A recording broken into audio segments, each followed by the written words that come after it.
Abatuuze b'Ennakuwadde Bulenga mu zooni y'Empaawo basibye bagobagana ne poliisi oluvannyuma lw'okumala ebbanga nga tebalina masannyalaze.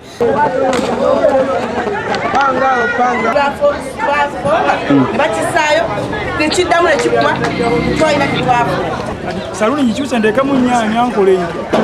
Abatuuze bagamba nti okwekalakaza kivudde ku bawomeme okutwala transfoma zaabwe bbiri ne balwawo kuzikomyawo.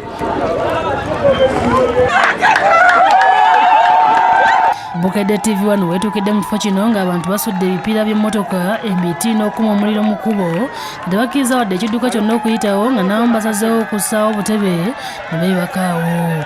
Abantu abasinga boogeddeko ne Bukedde TV bagambye nti abamu basomesa abaana ku masomero naye tebakyalina ssente kubanga emirimu gyabwe gyaggwawo olw'obutaba n'amasannyalaze mu kitundu. Amasannyalaze ge tukolerako tetukyalina budde buli kintu kyonna. Wano poliisi weetuukidde era abantu olugirabyeko ne batandika okugikasukira amayinja naye ne baanukuza amasasi mu bbanga okubakkakkanya.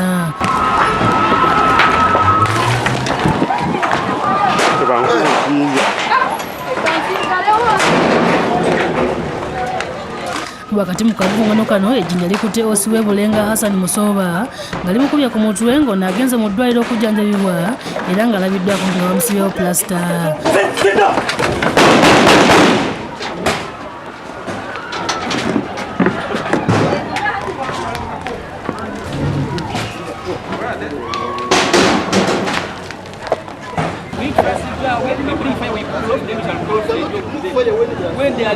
Obwedda abantu bagobagana ne poliisi nga bwe balaba gyegenda ate nga bakuma omuliro awalala.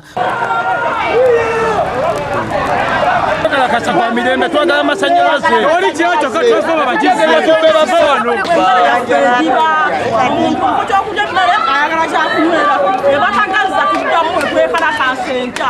Man of Barcelona. Mu kavungano kano bakwatiddemu abantu 10 olw'okukola effujjo ne batwalibwa ku poliisi y'e Bulenga. Obwedda osi w'e Nansana Agre Owola, osi w'e Buloba Godwin Ochati ne osi w'e Bulenga Hassan Musooba be baduumira abasirikale okukwata abantu ababadde bakasukira amayinja. Ssentebe w'ekitundu kino Abel Mutebi ategeezezza nga balina obulumi bw'amasannyalaze kyokka n'avumirira ekikolwa eky'okuba osi ejjinja ku mutwe. Naye ati bakubye omukulembeze waffe osi kinyiizizza nnyo mukuba. DPC wa Kiso Apollo Kyangungu adduse mangu ku kitongole kya Omeme okubategeeza nga abantu bebeekalakasa olw'amasannyalaze era nabo ne basukira mu bwangu ne baleeta transforma okukakkanya abantu.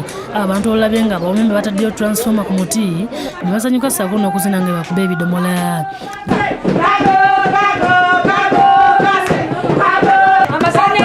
DPC Kyangungu alabudde abantu kukabya kw'okwekalakasa era ng'omusasi waffe aviiridde mu kifo kino nga amasannyalaze gaaka. I only encourage the public when one transformer is not working, let them be patient. Yes, rioting and fighting may not be the solution. Abo batuusa yakusakidde eggulu lino ku lwa Bukedde TV.